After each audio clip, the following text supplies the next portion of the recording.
Okay. So the first thing you need to have if you're going to trim a dog is a clean and dry dog. You don't want to do it with them dirty and wet. It doesn't work well, and it ruins your scissors. So Brick's already had a bath. And there's all sorts of ways to do it. Understand, if I'm doing it just for all the dogs I own, their maintenance, trimming, and that, I don't necessarily follow perfect, hold the scissors a certain way. I do it in such a way that's functional and also time efficient. Especially because I have a lot of young dogs that don't want to stay on the table. If you're working by yourself, you can have them in the arm or in the noose for quite a bit of it. And if I'm going to do ears on a dog that's got quite a bit of extra hair, like Bricks does, I'm going to start by just cutting that all off. And I take my straight scissors, or in this case they're curved but straight, and I'm going to come and find the flap. Ooh, she's got a lot of hair there. And I am not even at the flap there, but I'm going to start, because I can't see her ear, and just cut all this off following the line of the flap. And in her case, I'm going to go back, and also some of this extra that is in here. I'm still not to the edge of the flap. And this is just because it's faster. It saves on your thinners. But you've got to make sure you know where the end of the ear is. You don't want to cut her ear. Brixie.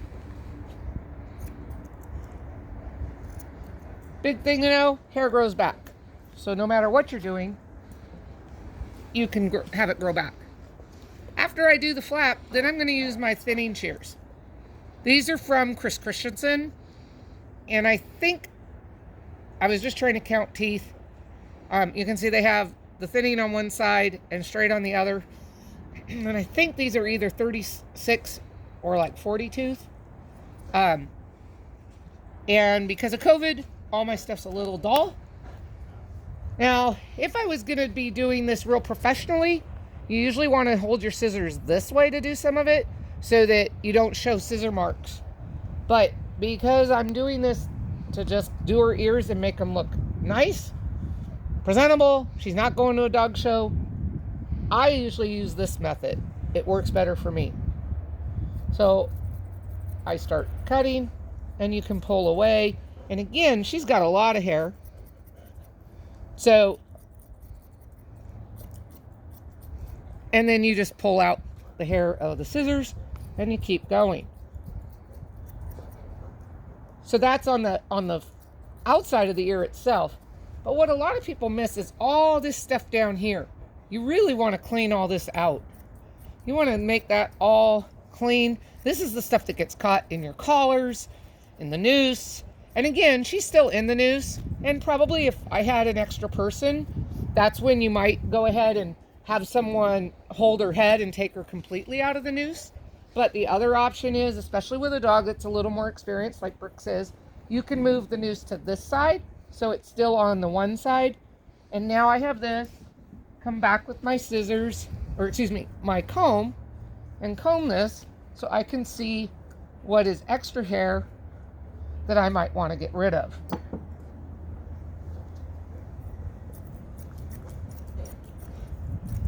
We do have a little bit of breeze. Good girl, Bricks. And I'll angle my scissors down. Stay. Because that does give you a little bit smoother line if you come down with your scissors in this direction. But again, if you're just cleaning your dog up, it's not that big a deal. Hair grows back. Number one thing to always remember, it will always grow back. With an old dog, I will often take my clippers and use clippers to clean this out. If I have an old dog that has a huge amount of hair that maybe I've been remiss in doing, or like the spayed girls who tend to get the little bit more, the texture of their coat is finer and it's a little bit harder to trim sometimes. I'll sometimes clean some of this out with the clippers. And she was clipped from the ear, inside her ear. This was clippered, just with clippers. Yeah. So again, you kind of just, I know if I was doing this for show, someone who's a really professional groomer, they're going to have the scissor in one hand and the comb in another. I'm not very good at that, but they'll talk about you cut and then you comb and then you cut and then you comb. Sorry. Again, depends on what your purpose is. It's never bad to comb, but I probably do it a little less than some people do when they're doing it. I don't comb every time I take a cut. But you can see, if we look at even that little bit that I've done now, if we were to look at this side underneath, and we're obviously going to come back to the ear. And it may not seem like I'm taking a lot of hair off, but if we came and then we look over at the other side, you can see I've cleaned out and now the noose is there. But how this is all still much more full. Bricks. And you're starting to get that cleaned out underneath so that the ear will lay away from the head. And again, if she had no noose, you would see that better, but doing it by myself works better this way. Okay, so I am going to go back and work on the ear flap so that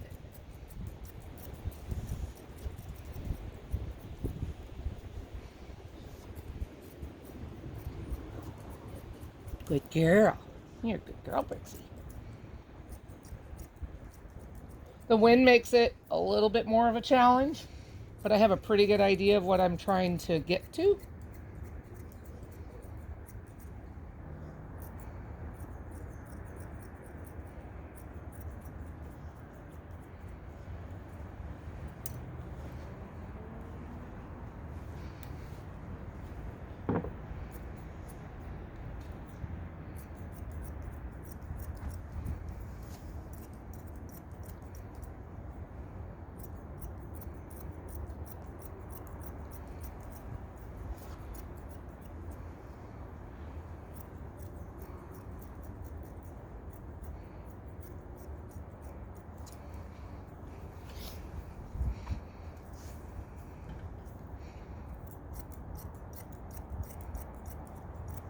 If they're matted, trimming does not work well. So you've got to get everything combed out. And again, you want them to be clean and dry in order to trim. So we almost always do our trimming right after a bath because they don't stay clean and dry for very long.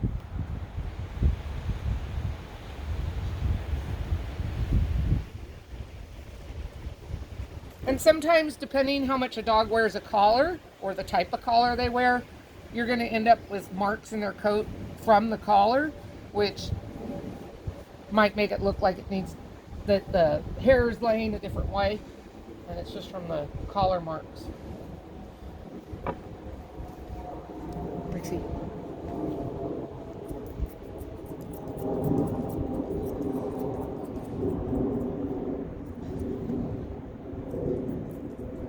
I'm also taking some of the longer stuff from underneath here. You can come around and check if you have the edge where you want it.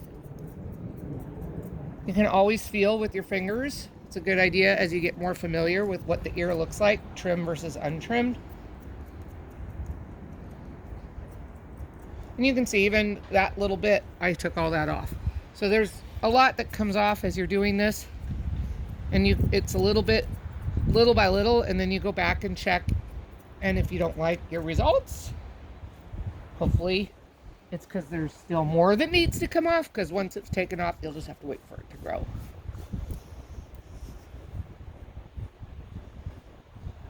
So I'm going to go over and start on the other ear to get a balance before I start trying to blend in what I want her whole head to look like. And I want to make sure the ears match as well as I get them done. The other ear is always harder for me because I'm right-handed. So the other side coming at it is a little bit more challenging. Some people I really admire are kind of ambidextrous. They can use either hand when they scissor. I can't.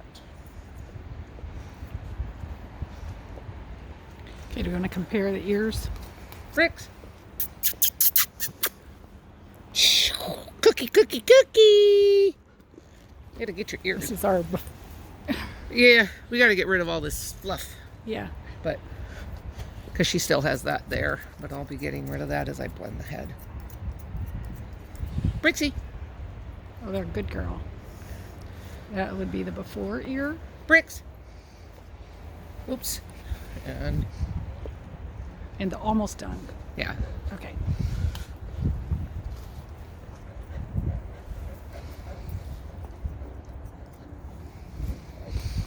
Start again. This, the bricks. So this is what's harder for me, is I'm doing it more blind, so I feel the ear. And you're keeping your thumb on the My skin thumb so is- you won't yeah. cut. Mhm. You won't cut too short.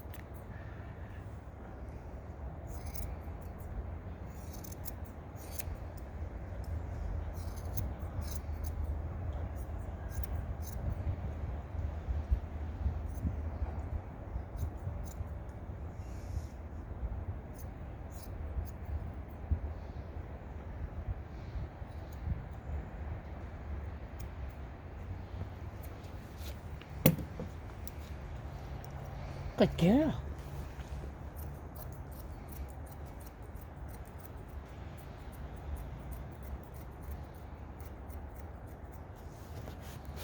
Hey, Bricks.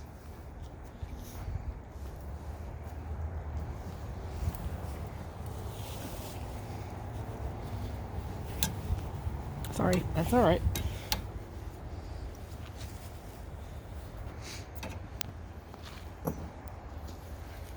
Bricks, here.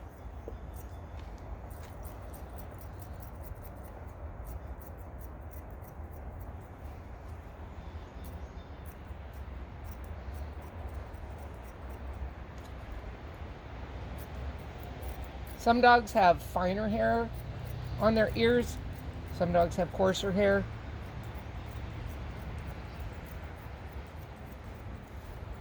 Some people prefer the ears to be more full. Some like to take it down short. A lot of that's personal preference. But obviously, if you're trimming to then show them, they do need to have it down. And some people think when you leave lots of hair, it makes the head look bigger. But that's really an optical illusion. I would say the head looks bigger if you clear the head. You want to define the head and not leave a whole bunch of hair.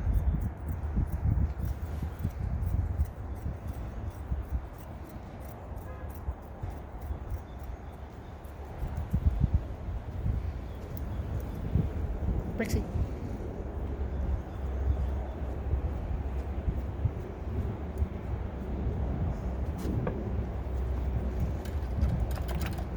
Good girl.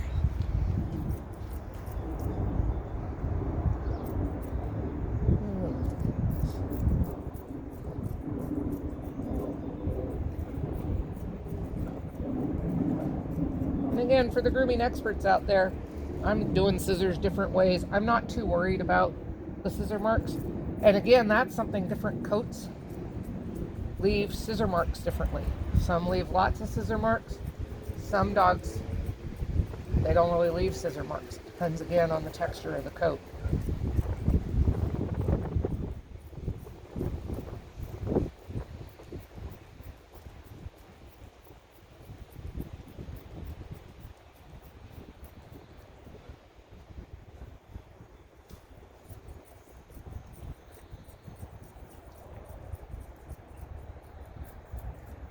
Bricks.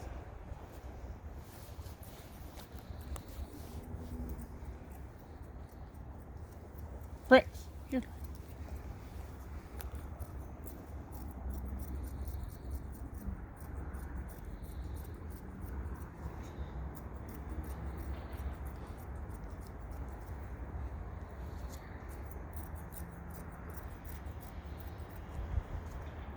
My scissors are making too much noise because they need to be serviced. You can buy scissors for very little money or literally thousands of dollars.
getting close to where I want to start looking to see how similar they are, but I also need to blend her head in with it to get kind of that true look of what I'm trying to accomplish.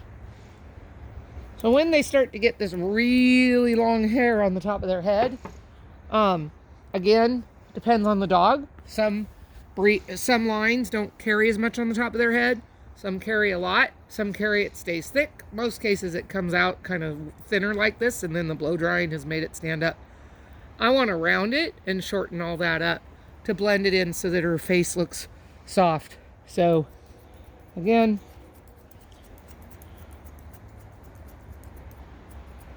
for me, there's no right or wrong for how I do this. I'm going to tip a little bit and come back with my comb and see what I like. But as always, you can't put it back on. I started out being very afraid to trim. Not so much anymore.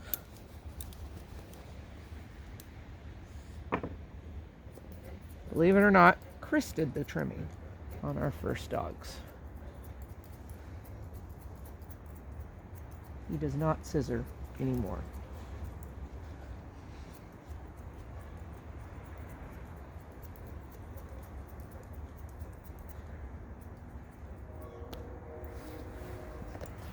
Good girl, Prince.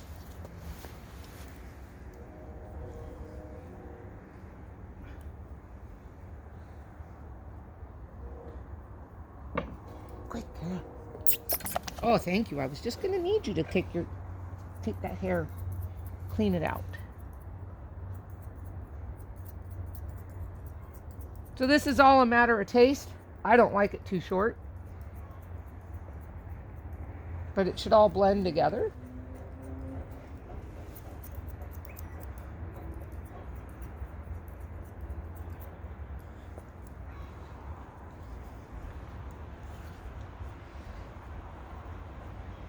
Bricks.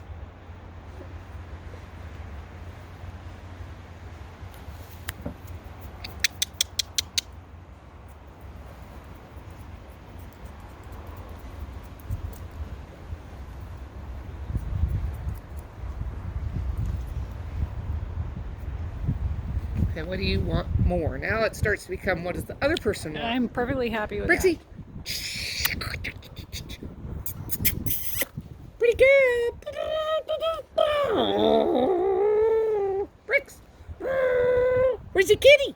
Bricks. Bricks. Good girl. Good job. Much better. Okay, and